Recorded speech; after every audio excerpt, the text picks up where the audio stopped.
Lesson 3, Part 2. So now we want to look at more complicated examples of finding limits algebraically or analytically. So in the one before, we would simply substitute the value because it was some sort of continuous function, or we were able to simplify it to 1. And now we want to find where those things don't work. So one of the things, the main things, are when we have radicals and we have to multiply by the conjugate. Or we're going to use something called the Squeeze Theorem to find known limits, and we're also going to apply that to the velocity of an object from motion. So if we have a radical sign in either the numerator or the denominator, we may have to rationalize it, especially if it's in the form where we have a radical plus another number or minus another number. And then we're going to have to multiply by the conjugate of that. So first of all, if we put in 4 in this example, we would get the square root of 9, which is 3. 3 minus 3 is 0. And then in the bottom of 0, again, that's an indeterminate form. So we have to find some other mean of finding the limits. Substitution won't work. So first of all, I'm going to simplify this by multiplying the top and the bottom by the conjugate. Now, of course, I could write the limit of this is equal to the limit of this. I just skipped that step here. So if I keep the limit, I write the limit of x goes to 4 of this is equal to the limit as x goes to 4 of this, which is equal to the limit as x goes to 4 of this, which is so I have to keep the limit until I actually can do the substitution. So either I can do my steps and simplify and then write it in the limit like I did here, or I have to keep writing the limit until I've actually substituted the value of 4. So when I multiply by the conjugate of this, which is the same as the top but with a plus sign, this square root of x plus 5 times this square root of x plus 5 gives me x plus 5. And then because this is in the form a minus b and a plus b, we know that simply gives the square of this minus the square of this, and then 3 squared is 9. The other two terms, they cancel. And then on the bottom, we have x minus 4 times that. Now, I'm not going to simplify that because whenever we have this and it works, something is going to cancel without actually multiplying out that radical. So the top gives me x plus 5 minus 9, which is x minus 4. That x minus 4 and the top and the bottom will cancel, and I'll get 1 over the square root of x plus 5 plus 3. And those two things are equal.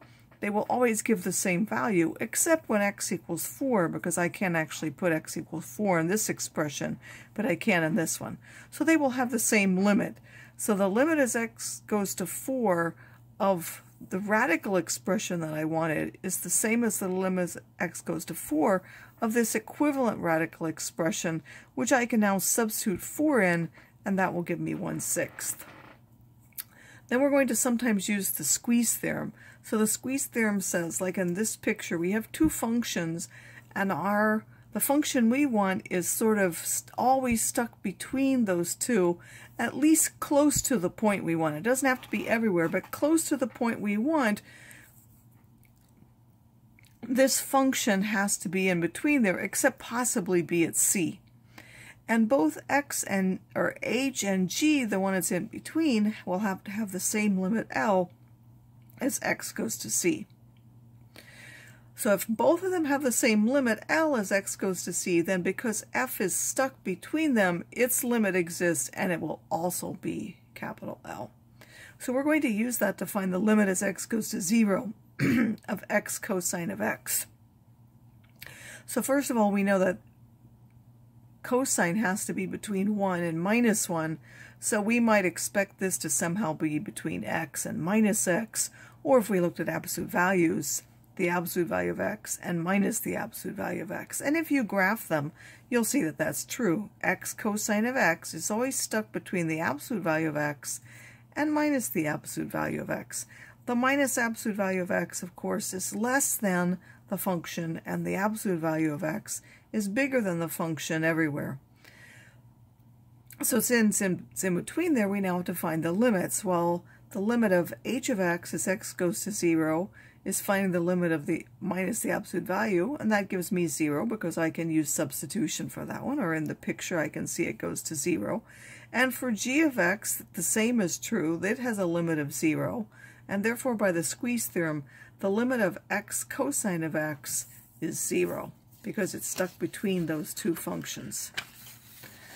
The squeeze theorem can also be used for two special trig limits that we have to memorize. So you need to memorize these two particular things. The limit as x goes to 0 of sine of x over x is 1, and the limit as x goes to 0 of 1 minus the cosine of x over x is 0. We're going to memorize those and use those to find other limits. And we may have to use some other identities of trig to do that. So find each limit below.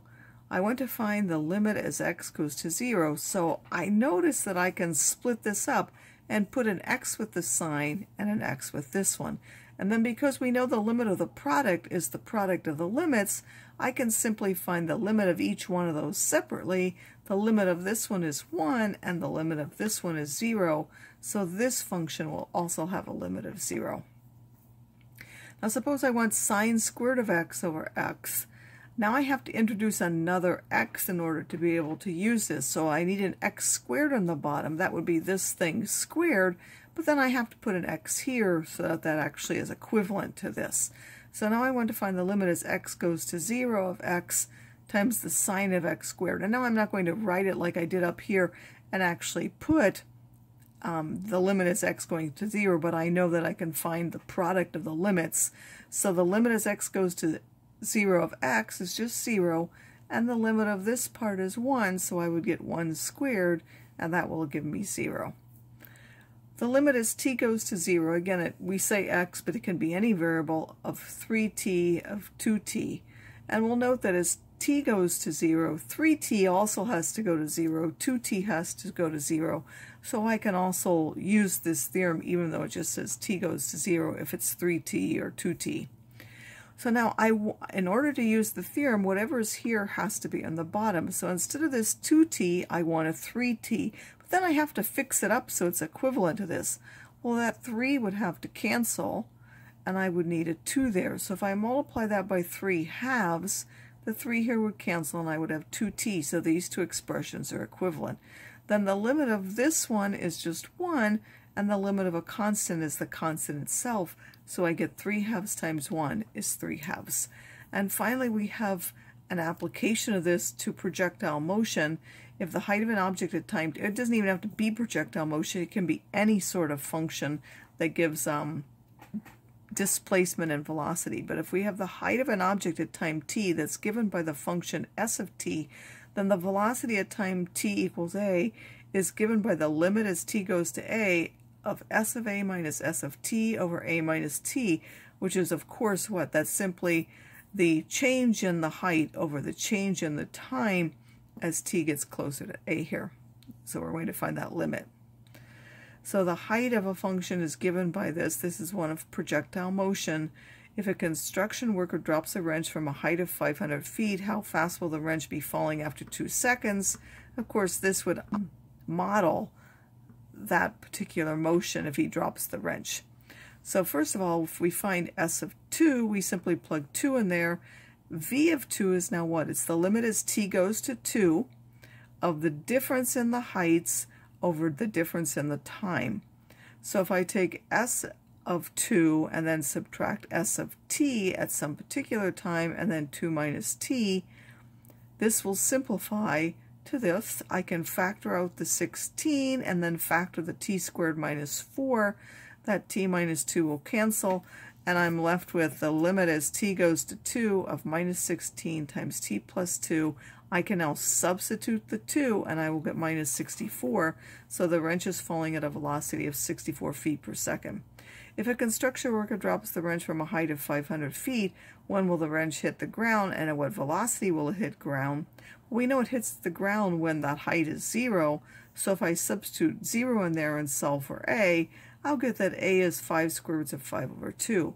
The velocity, of course, I'm going to find as the limit of the change in the displacement over the change in time, so I do the same thing, only this is now 0 and I put in that time.